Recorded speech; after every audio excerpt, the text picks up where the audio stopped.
What's up mga lods? Welcome po sa Isla Siklista. Magre-review po tayo at mag-unboxing ng cheap action camera na talaga namang swak sa budget nyo. Ito po ay ang Dragon Touch Vista 5. Konting info lang sa Vista 5 mga lods. Nirelease po siya September 2019. Ang Dragon Touch naman, sister company po siya ng Akaso Tech action camera. Tulad ng Akaso V50X, V50 Pro at Akaso Brave. Karamihan po sa lineup nila ay less than $100 or 5,000 pesos. Tara, samahan niyo ako at simulan na natin ang unboxing. Ayan na mga lods, fresh from Shopee oh. Salamat Shopee!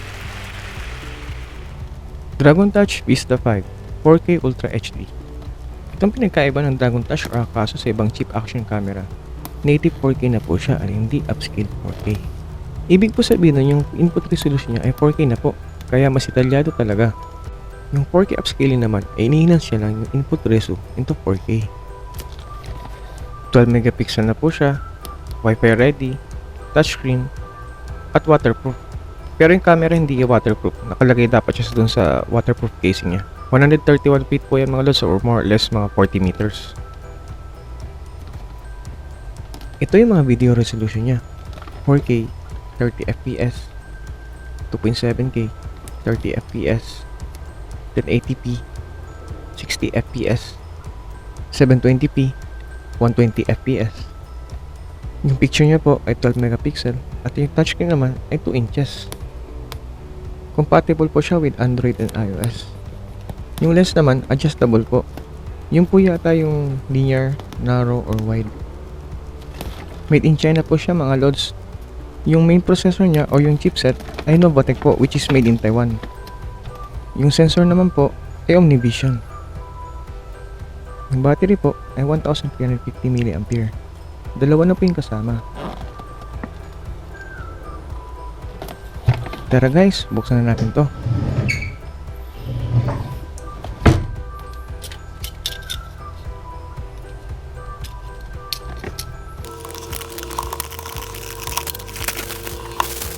Wala pa palang kasamang SD card to mga lods, so bibili pa kayo.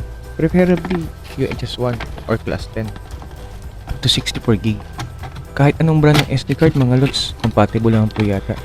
Di tulad ng sa GoPro, meron po silang listahan ng mga compatible na SD card para sa camera nila.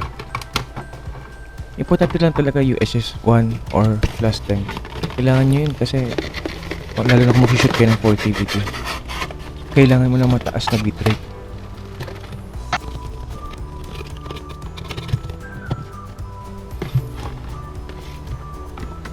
Ayan na mga lods.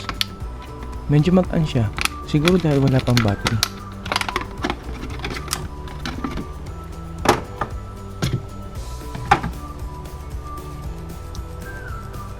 Ang pindutan sa harap ay ang power or mode button. Ang sa gilid naman ay up and down switch. Ang sa taas naman ay shutter or select button. Sa kabilang parte naman ay ang micro SD card slot, micro HDMI port at micro USB port.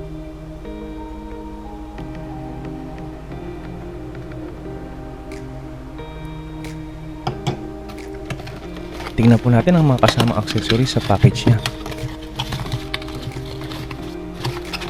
Ang una sa listahan ay ang wireless remote. Meron po siyang pindutan, yung kulay pulang pindutan po ay para kumuha ng picture. Yung color green naman ay para kumuha ng video. Take note mga lods, hindi po siya waterproof. May butas po siya sa magkabilang gilid para po pwede yatang lagyan ng strap. Ang susunod naman po ay ang straight joint adapter mount. May kasama na rin po siyang lock.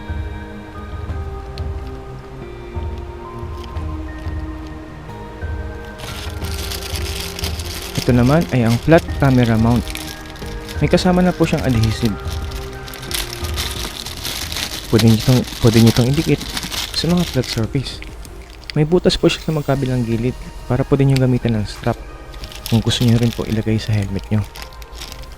Pwede rin zip tie para mas matibay. Ito naman ay ang USB cable.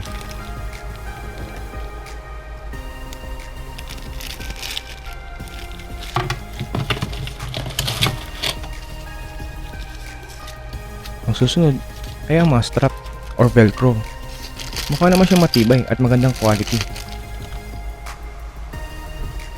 Ito ay ang mga conversion adapter. Madalas siyang gamitin sa mga tripod.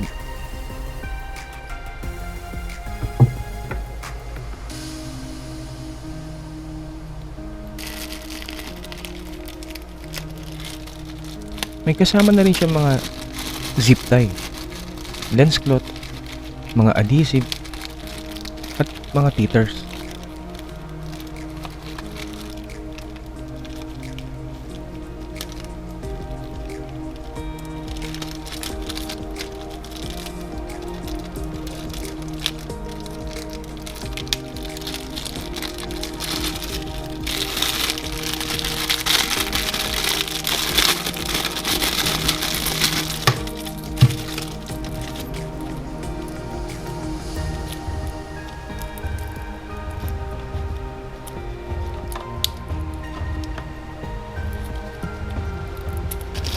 Ito naman ay ang roll bar or flat bar mount. Ginagamit po siya sa mga bisikleta or sa mga motorbike. Meron na rin po siyang goma sa gitna para po siguro hindi magasgasan yung pagkakabitan nyo. Lalo na't mahigpit ang pagkakakabit nito. Magsisilbi na rin siyang shock absorber.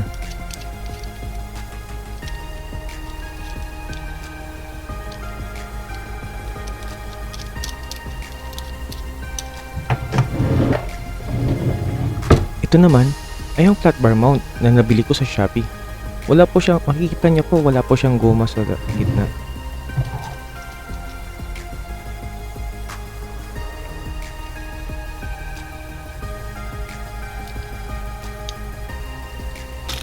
Ito ay ang J-hook buckle mount. Madalas po siyang gamitin sa chest strap or sa head strap. Pwede na rin sa mount sa helmet.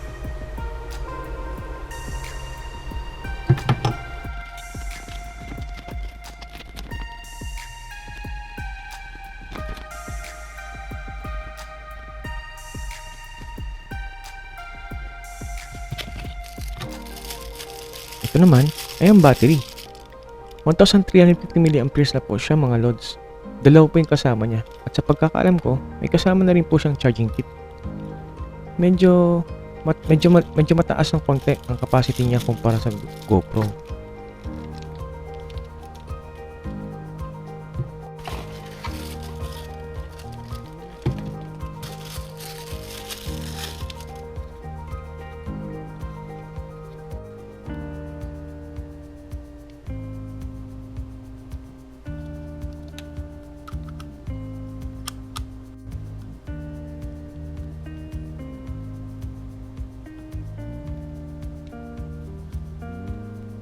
Ito po ay ang protective backdoor para po ito sa waterproof housing ng camera.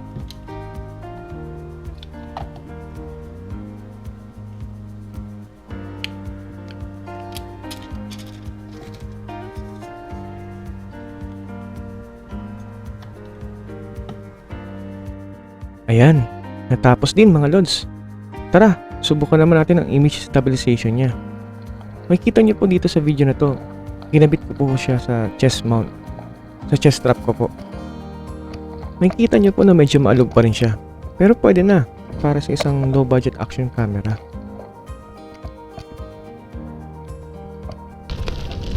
Ito ang ginawa kong comparison. Ginamit ko ang GoPro Hero 4 na walang image stabilization.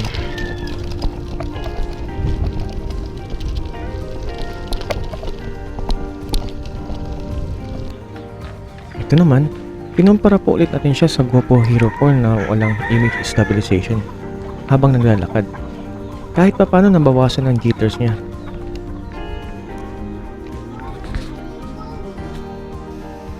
Ito ang iba't ibang lens angle niya.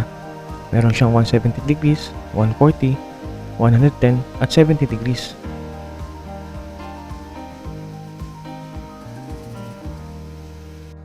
Yung 170 degrees po yata yung fish eye niya or yung warp niya. The rest parang naka-zoom in lang. Ito naman yung built-in slow-mo niya. At time-lapse.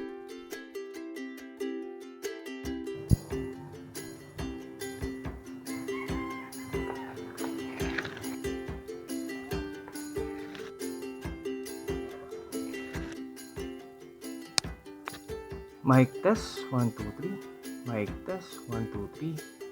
Mic test 1 2 3. Mic test 1 2 3. Mic test 1 2 3. Mic test 1 2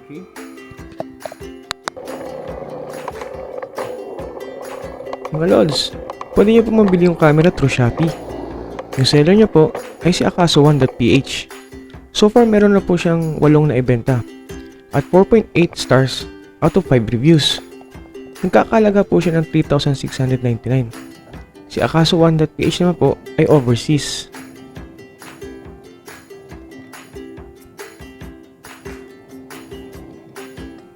Ayun guys, natapos din ang video. Sana nagustuhan niyo po yung video na ginawa ko. Huwag niyo po sanang kalimutan mag-like at mag-subscribe sa channel na to. Isla Siklista po. Hanggang sa muli. Paalam!